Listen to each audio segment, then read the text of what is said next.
ስንክሳር ዘወርኃ የካቲት 11 አንድ አምላክ በሆነ በአብ በወልድ በመንፈስ ቅዱስ ስም የካቲት 11 በዚች ቀን የሮሜ ሊቀ ጳጳሳት የከበረ አባት በላትያኖስ በሰማዕትነት ሞተ። ይህም ቅዱስ ብልህና አዋቂ የሆነ ታላቅ ተጋድሎን የሚጋደል ነው። በሮሜ ሀገር ላይ ሊቀ ጵጵስና ተሾሞ በቅዱስ ጴጥሮስ ወንበር ላይ 12 ዓመት በሰላም ኖረ። ሕዝቡንም የቀናች ሃይማኖትን እያስተማራቸው ሳለ መኮንኑ ፊልጶስ በንጉሥ ቀላውዲዮስ ላይ ተነስቶ በገደለው ጊዜ በእርሱ ፈንታ ነገሰ። በምዕመናንም ላይ ታላቅ መከራ መጣ። በዚህ በንጉሥ ዳኪዎስ እጅ ብዙዎች በሰማዕትነት ሞቱ። በዘመኑም 7 ሰዎች ከእርሱ ጋር ሸሹ። 372 ዓመትም ተኝተው ነቁ። እርሱም በኤፌሶን ከተማ መስጊድ ሰርቶ በውስጡ ጣዖታትን አኖረ። ሰዎችንም ሁሉ ለጣዖታት እንዲሰዉ አስገደዳቸው። ለጣዖታት ያልሰዉትንም ገደላቸው። ይህ የከበረ በላትያኖስም የጣዖታት አምልኮን እንደሚቃወም ሕዝቡን በክብር ባለቤት በክርስቶስ ሃይማኖት ይጸኑ ዘንድ እንደሚያስተምር ንጉሥ በሰማ ጊዜ ወደ ሮሜ ሀገር ልኮ ወደ ኤፌሶን ከተማ አስመጣውና ለጣዖት እንዲሰዋ ለመነው። እርሱ ግን ቃሉን አልሰማውም፣ ተሳለቀበት፣ አማልክቶችንም ረገመ እንጂ። ንጉሡም ተቆጣ። 1 ዓመትም ያህል ጽኑ ስቃይን አሰቃየው። ማሰቃየቱንም በሰለቸ ጊዜ በሰይፍ ራሱን ቆረጠው። የምስክርነት አክሊልንም በመንግሥተ ሰማያት ተቀበለ። ለእግዚአብሔር ምስጋና ይሁን፣ እኛንም በጸሎቱ ይማረን፣ በረከቱም ከእኛ ጋር ትኑር ለዘላለሙ አሜን። በዚህችም ዕለት ተጋዳዩ ባላንበሳው አውሎግ አረፈ። የዚህ ቅዱስ ወላጆች ከሀገረ ንጽቢን የሆኑ በበጎ ሥራ ፍጹማን በወርቅና በብርም የበለጸጉ ናቸው። ለልጃቸውም የቤተ ክርስቲያንን ትምህርት ሁሉ አስተማሩት። ከጥቂት ቀኖች በኋላ ወላጆቹ ብዙ ገንዘብ ትተውለት ሞቱ። በአንዲትም ዕለት አውሎግ ያለህን ገንዘብ ሁሉ ሽጠህ ለድሆች ሰጥተህ መከራ መስቀልህን ተሸከምና ና ተከተለኝ የሚለውን የከበረ የወንጌልን ቃል አሰበና ወዲያውኑ ገንዘቡን ሁሉ ለድሆችና ለችግረኞች በትኖ ወደ አባ አውሎጊን ሄደ። እርሱም በደስታ ተቀበለው። ስለ እርሱ እንዲህ የሚለውን ራእይ አይቶ ነበር። እነሆ ወደ አንተ ጎልማሳ ይመጣል፣ ተቀበለውና ከሚያገለግሉ መነኮሳት ጋር ቀላቀለው። እየፈተነውም 3 ዓመት ያህል ኖረ። ፍጹም የሆነ ቅድስናውንም ባየ ጊዜ የምንኩስናን ልብስ የመላእክትን ማስኬማ ለበሰው። ከሰንበትም እስከ ሰንበት እየጾመ በብዙ ተጋድሎ ኖረ። ምግቡም እንጀራና ጨው ነበረ። በቀንና በሌሊትም 700 ጊዜ አቡነ ዘበሰማያትን ከስግደት ጋር ይጸልያል። በዚህም ተጋድሎ 40 ዓመት ኖረ። ከዚህም በኋላ ያሰናብተው ዘንድ መምህሩ አባ አውሎጊንን ማለደውና ወደ በረሃ ሄደ። ከአንዲት ታናሽ ዋሻ ውስጥም ገብቶ እየተጋደለ 50 ዓመት ኖረ።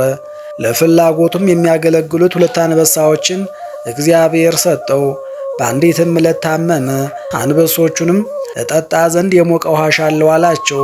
አንዱ አንበሳም ወደ ተራራ ሄዶ እረኛ አግኝቶ ወደ አባ አውሎጊን አመጣው። ባየውም ጊዜ ሰገደለትና አባቴ ሆይ ምን ትሻለህ አለው።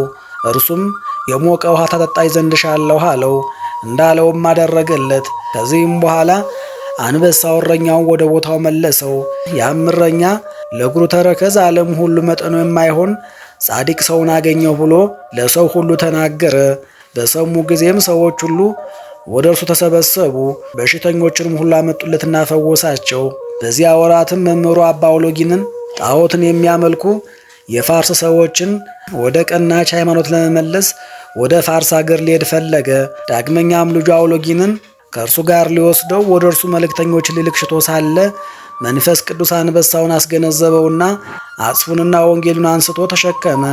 አባ አውሎጊንንም ጉዞውን አመለከተው። ተነስቶም አንበሳውን ተከትሎ ወደ መምህሩ አውሎጊን ደረሰ። እርሱም በደስታ ተቀበለው። ሲጓዙም ከጤግሮስ ወንዝ ደረሱ። ውሃውም ተከፍሎላቸው ተሻገሩ። ወደ ሀገሩም ውስጥ በደረሱ ጊዜ አስተማሯቸው። ወደ ቀናች ሃይማኖትም መለሷቸውና በአብ በወልድ በመንፈስ ቅዱስ አጠመቋቸው። በአንዲትም ዕለት ደግሞ ቅዱሳን በተራቡ ጊዜ ምግባቸውን ይፈልጉላቸው ዘንድ አባ አውሎጊን አንበሶችን አዘዘ። ሂደውም እንጀራ በአህያ ላይ ጭኖ የሚጓዝ ሽማግሌ ያገኙ።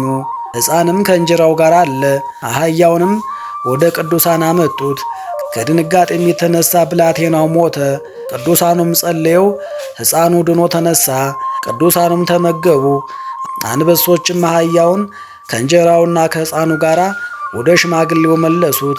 ከዚህም በኋላ አባ ውሉግ ወደ ባቱ ተመለሰና ጥቂት ታሞ አረፈ። በታላቅ ክብርም ተቀበረ። እነዚህ አንበሶችም መቃብሩን እየጠበቁ 12 ዓመት ኖሩ። ከዚያም በኋላ ወደ ዱር ገቡ። ለእግዚአብሔር ምስጋና ይሁን፣ እኛንም በጸሎቱ ይማረን፣ በረከቱም ከኛ ጋር ትኑር ለዘላለሙ አሜን። በዚህችም ቀን የመነኮስ መቃቢስና የኮንቲ መታሰቢያቸው ነው። በረከታቸውም ከኛ ጋር ትኑር ለእግዚአብሔር ምስጋና ይሁን አሜን። በዚህችም ቀን የአባ ስልዋኖስ ረድ አባ በትር አረፈ። ይህም ቅዱስ በደብረ ሲና ካለች ባቱ ነበረ ጊዜ ትርምትን ይጠብቅ ነበር። በራትም ጊዜ ለሥጋው የሚያሻውን ይመገባል። ፈርኑ በሚባል አገር ላይ ኤጲስቆጶስ ባደረጉት ጊዜ ትርምትን በማብዛት ሰውነቱን እጅግ አደከመ። ደቀ መዛሙርቱም አባታችሁ ነይ በገዳም በባት በነበርክ ጊዜ ትርምትን እንዲህ አላበዛህም ነበር አሉት። ይህም አባት እንዲህ አላቸው፣ ያን ጊዜ በገዳም በችግር ውስጥ ነበርኩ። ዛሬ ግን ከብዙዎች መካከል በአንድነት አለሁ። የምሻውም ሁሉ ብዙ አለኝ። ነገር ግን ሥጋዬን ቀጥቼ ብገዛው ይሻላል። እንዲህም እየተጋደለ ኖረ። ከዚህም በኋላ በሰላም አረፈ። ለእግዚአብሔር ምስጋና ይሁን፣ እኛንም በጸሎቱ ይማረን፣ በረከቱም ከኛ ጋር ትኑር ለዘላለሙ አሜን። ጌታ ሆይ ከብልጽግናቸው ብዛት የተነሳ ብዙ መባ ካገቡት ይልቅ የዳዊቱን አነስተኛ መባ እንደተቀበልክ ለሁል ጊዜ የሚያገለግሉ አላፍ መላእክትን እያሳሰብኩ በችግሬ ጊዜ የማቀርብልን ምስጋና ተቀበል።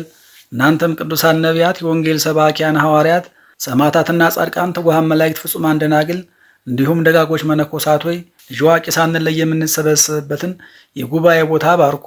ይህንን መጽሐፍ ወረቀት አዘጋጅቶ ብራና ዳምጦ የጻፈውን ያጻፈውን ከግዕዝ ወደ አማርኛ የተረጎመውን ቃለ ንባቡን በእርጋታ መንፈስና በተመስጦ ሕሊና ያዳመጠውን በደለኛን ሁሉ በምታስምር በጌታ እናት በማርያም ጸሎት ኢየሱስ ክርስቶስ በአንድነት ይማረን። በማርያም ጸሎት ኢየሱስ ክርስቶስ በአንድነት ይማረን። በማርያም ጸሎት ኢየሱስ ክርስቶስ በአንድነት ይማረን ለዘላለሙ አሜን።